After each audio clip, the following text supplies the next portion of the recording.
Senhores, este é o último vídeo com o tema Princípio dos Contratos. Conforme as outras partes que eu disponibilizei, falamos sobre a dignidade da pessoa humana, a força obrigatória dos contratos, a autonomia da vontade, a relatividade subjetiva dos efeitos do contrato, a boa-fé objetiva e agora, por derradeiro, temos por tema a função social dos contratos. Com toda certeza, o princípio que gera mais controvérsia ou que existe conteúdo mais diversificado na doutrina e na própria jurisprudência sobre os seus limites, sobre os seus contornos. Então, com o interesse de desmistificarmos o conteúdo da função social, temos essa aula em que posteriormente poderemos comentar algumas questões pontuais, inclusive de sua aplicação. Quando eu falo da função social, eu estou falando primeiramente do interesse de terceiras pessoas acerca de uma relação contratual. Então, trata-se da socialização da ideia do contrato, que é um fenômeno há bastante tempo verificado no tema propriedade. Então, há bastante tempo, inclusive as constituições brasileiras mencionam que o tema propriedade, que num primeiro momento teria um interesse privado, passa a ter também um interesse social. O interesse de terceiras pessoas, de certa forma, direcionando ou limitando o exercício da propriedade por um sujeito. A própria Constituição Brasileira de 1988, lá no seu artigo 5º, inciso 20, traz a ideia da propriedade e, posteriormente, da sua função social. Vida exemplo, a propriedade imóvel rural, que deve ser utilizada a certas destinações, inclusive sob pena de desapropriação. O entendimento de que a propriedade possui função social foi transferido em certa medida para o contrato. É um entendimento moderno, até porque muitas vezes o próprio contrato é um veículo de transferência de propriedade. Não apenas, numa visão original, era o veículo, o instrumento de transferência de propriedade, mas não apenas, mas tal como previsto aquele instrumento tão importante do ordenamento jurídico, o contrato também passou a ter uma função social. Essa função social que está prevista expressamente no artigo 421 do Código Civil.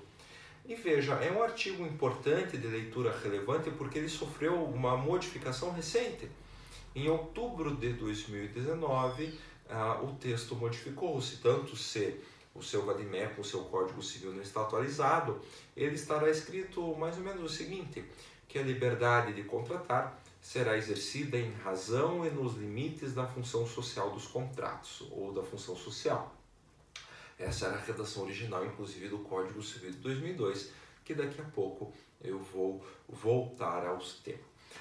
No entanto, embora o artigo 421, na sua redação antiga ou nova, traga a figura da função social, a legislação não explica, o legislador não trouxe o que vem a ser a função social, tarefa essa que foi deixada à doutrina e à jurisprudência, principalmente porque, tratando-se de princípio, a função social ela ganha um conteúdo, uma conotação com aplicação no caso concreto.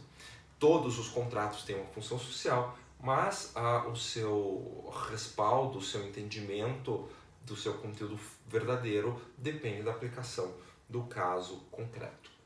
Com o intuito de desmistificar a função social, eu posso dizer aos senhores que ela tem uma aplicação em dois aspectos.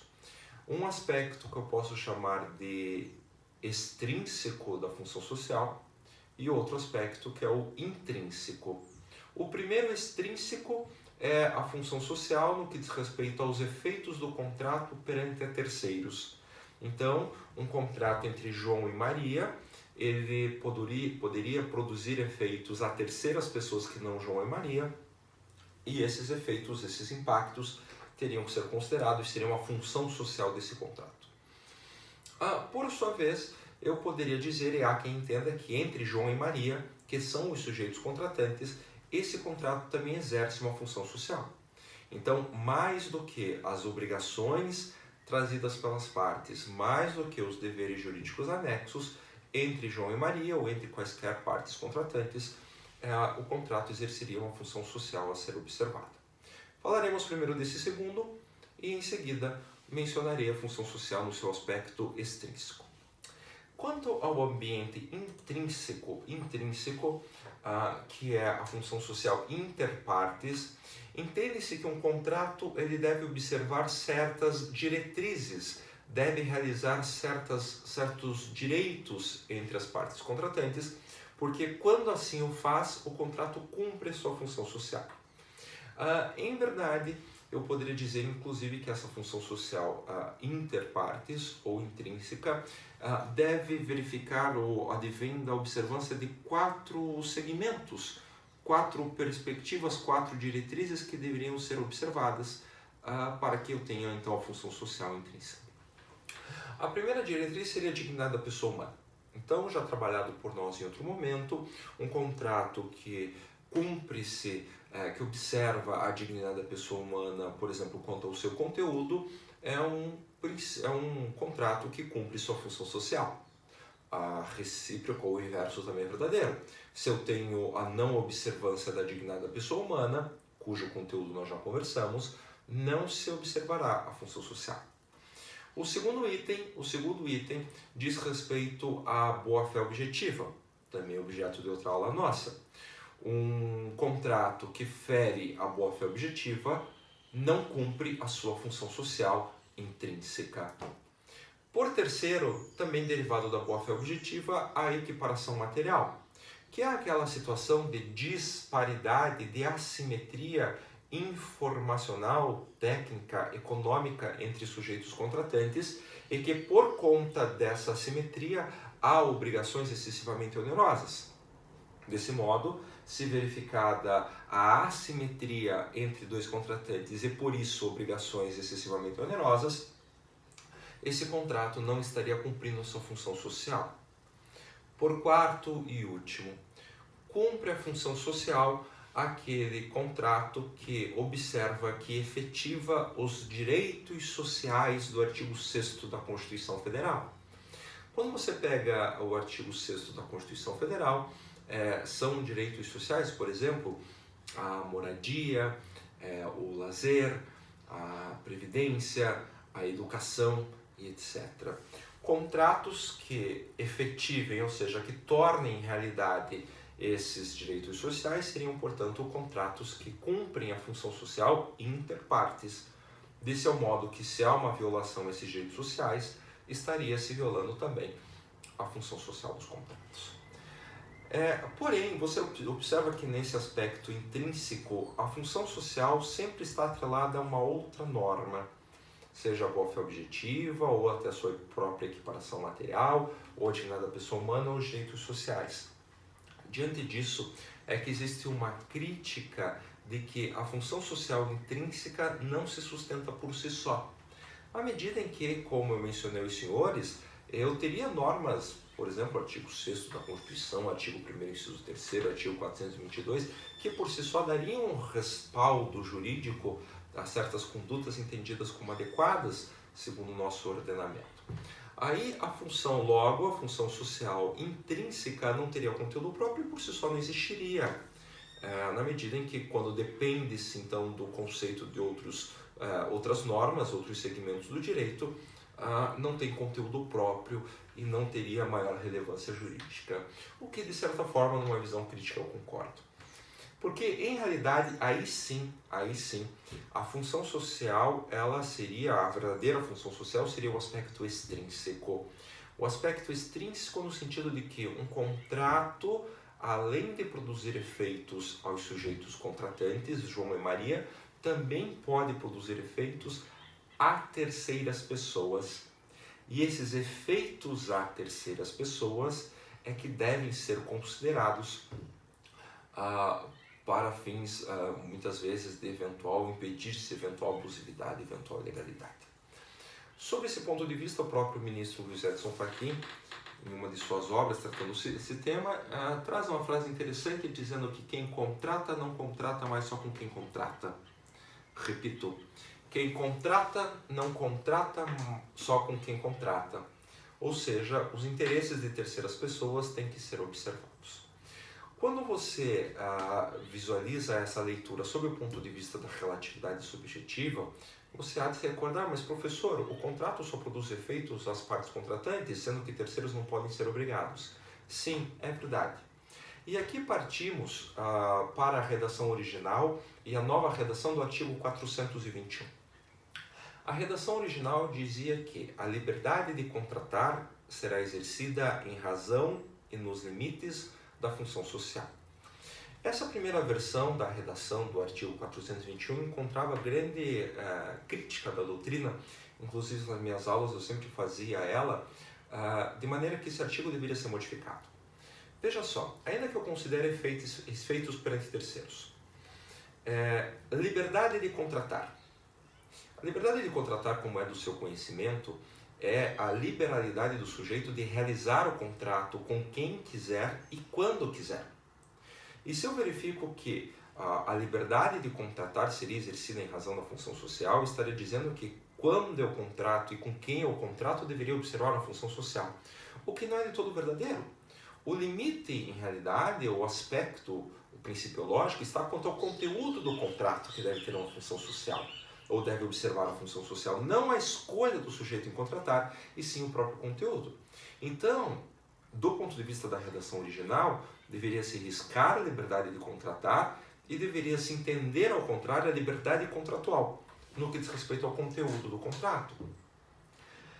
Passo seguinte, a liberdade contratual será exercida em razão e nos limites.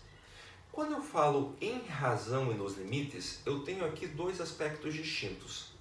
Em razão é finalidade, é o telos, o elemento teleológico, a finalidade, o objetivo, o norte do contrato deveria ser o interesse de terceiros, considerado então a função social extrínseca.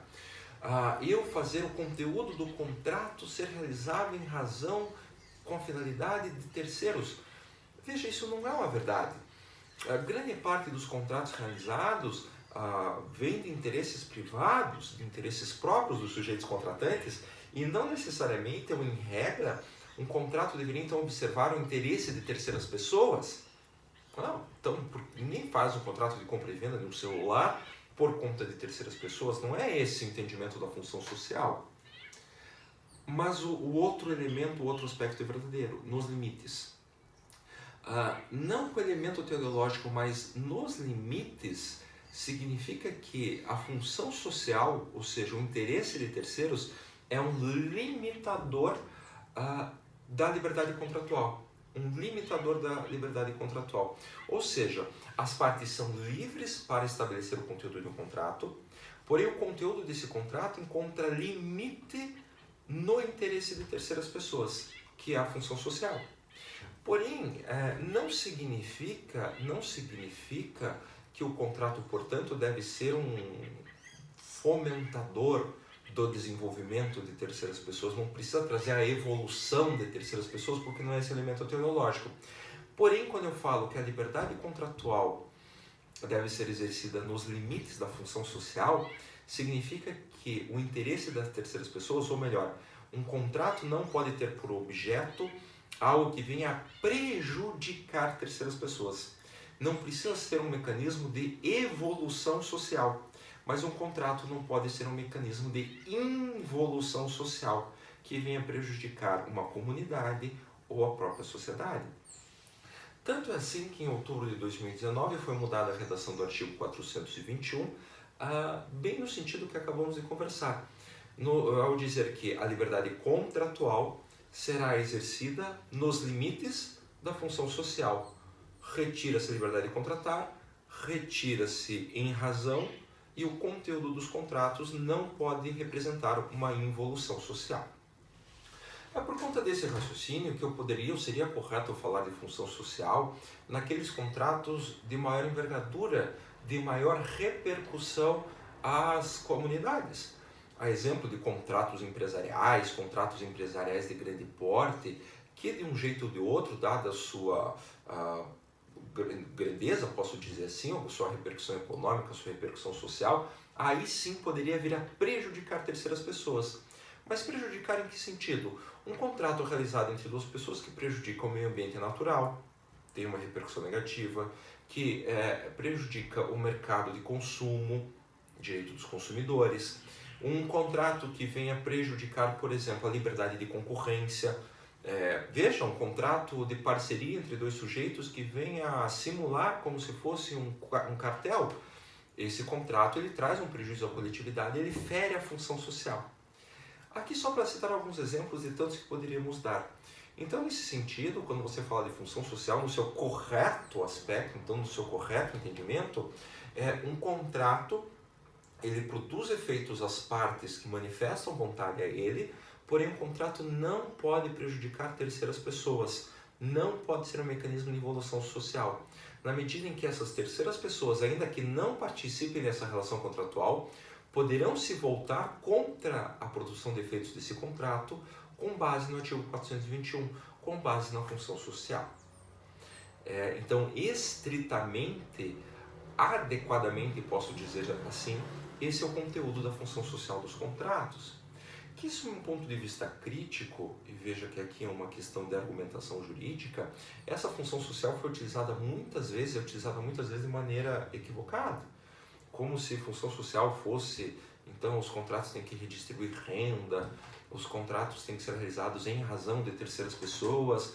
Na verdade, isso só vem a prejudicar o entendimento natural que nós temos do contrato como uma ferramenta dotada de autonomia de vontade e de força obrigatória, sendo que função social, em verdade, é não prejudicar terceiros. Certo? Então, esse é o raciocínio que nós tínhamos a fazer acerca desse importante princípio. Poderemos discutir mais sobre ele, inclusive nos nossos debates, nas nossas lives ou até em própria sala de aula. Espero que tenham gostado e esse é o conteúdo de princípios dos contratos. Nos próximos vídeos voltaremos a conversar sobre outros temas, tá bom? Tchau pessoal, até a próxima.